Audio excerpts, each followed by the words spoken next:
वज़ीर-ए-आज़म पाकिस्तान इमरान खान ने इंटरव्यू में बाकायदा तौर पर बड़ा कैटेगोरिकली कह दिया कि बिल्कुल एब्सोल्युटली नॉट, कि कोई अड्डे वड्डे ना हम नहीं देंगे। पाकिस्तान बुनियादी तौर पर शुरू से अमेरिका के कभी कम कभी ज़्यादा एक पार्टनर के तौर पर, स्ट्रेटेजिक पार्टनर के तौर पर रहा। फिर 9/11 के बाद तो सूरत हाल और थी। अब ये अचानक आप समझते हैं कि बिल्कुल इनकार की ये जो पॉलिसी है वो चल पाएगी, और ये जो इनकार कर देना है इससे अफगानिस्तान के मामले को लेकर अमेरिका पाकिस्तान से कितना जो है वो सख्त गिर हो सकता है? देखिए, बहुत सारी आपने सवाल पूछ लिए। नंबर एक, जो अफगानिस्तान की जो ग्राउंड सिचुएशन है और जो अमूमी हालात हैं वो सबको पता है उसके बारे में। तालिबान लगातार आगे बढ़ रहे हैं और जो अफगान फोर्सेस को, जिनके ऊपर सो कॉल्ड अमेरिकन का जो कहते हैं एक्सपेंडिचर था, बहुत ज़्यादा, बहुत ट्रेनिंग की थी, वो आस्ते आस्ते मेल्ट होती जा रही हैं।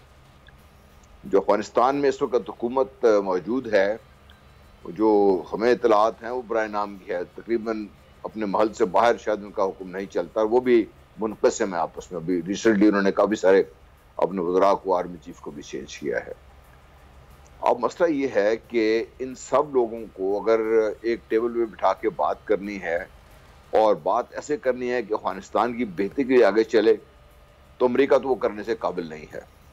इसलिए कि अमेरिका ने 20 साल कोशिश करके देख ली सही, और उनको शुरू में ही बड़े लोगों ने समझाया था कि भाई आप इससे ये काम नहीं होगा, इसका अल्टीमेटली आपको पॉलिटिकल सोल्यूशन निकालना पड़ेगा, तो अभी से आप काम करने, उन्होंने काम नहीं किया। अब आके जो हालात हैं पाकिस्तान, इस सारे जो डेवलपमेंट्स हैं, अगर अफगानिस्तान जितना ही पाकिस्तान पे इफेक्ट होता है इसका, आमतौर पर तो लोग कहते हैं अफगानिस्तान के बाद पाकिस्तान, मैं समझता हूँ कि पाकिस्तान पे इसका शायद इफेक्ट उससे भी ज़्यादा होता है।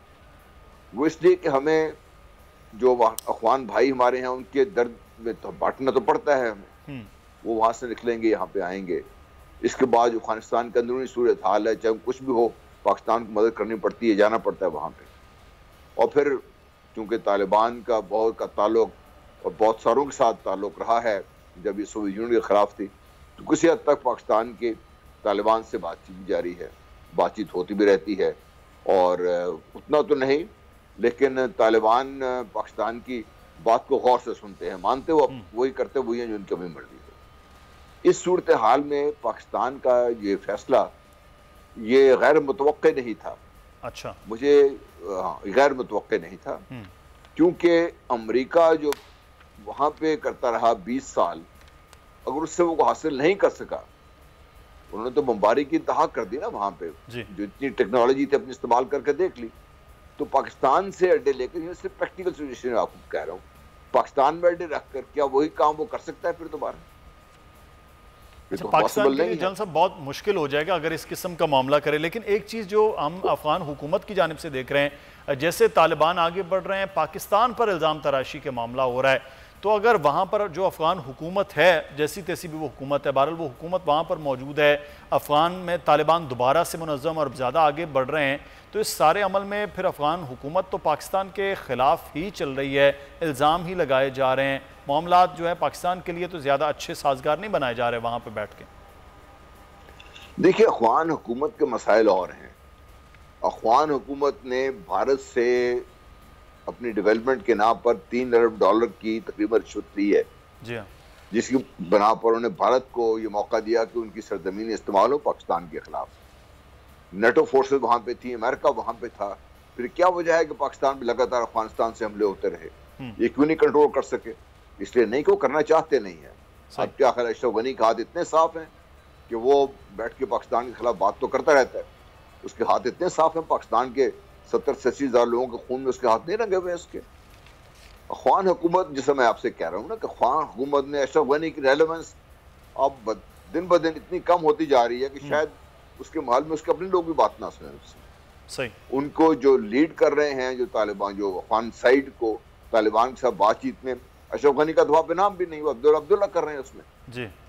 इसलिए अशरफ गनी के इश्यूज और हैं, उनके जो सिक्योरिटी एडवाइजर हैं उनके इश्यूज और हैं। जो ओवरऑल सिचुएशन ये है कि पाकिस्तान का ना कर देना मैं समझता हूँ इंतहाई मुनासिब ही है। और हमें जो बार देखिए, हम डर जाते हैं जी पाकिस्तान को हो तो अमेरिका नाराज हो जाएगा। अमेरिका हमसे हर दफा नाराज होता है, ये कोई पहली दफा नहीं होगा। इससे सही नाराज होता है फिर खुद ही वापस आ जाता है वो, क्योंकि जरूरत उसकी पाकिस्तान को अल्लाह ताला ने की ताकत दी है ना। आप एक ना करने का हमें अब डराया जा रहा है कि वो उसका बदला लेंगे। यस, वो करेंगे कोशिश, वो इसलिए कोशिश करेंगे कि अफगानिस्तान को स्टेबल देखना चाहते नहीं है। सही, इस खित्ते में स्टेबिलिटी अमेरिका के इंटरेस्ट में नहीं है। बिल्कुल। अब ये जो रिसेंटली कॉन्फ्रेंस हुई है, जो बाइडेन साहब ने कुछ $40 ट्रिलियन की बहुत बड़ा एक तो B3 वगैरह की जो बात की है, ये किसके खिलाफ कर रहे हैं वो?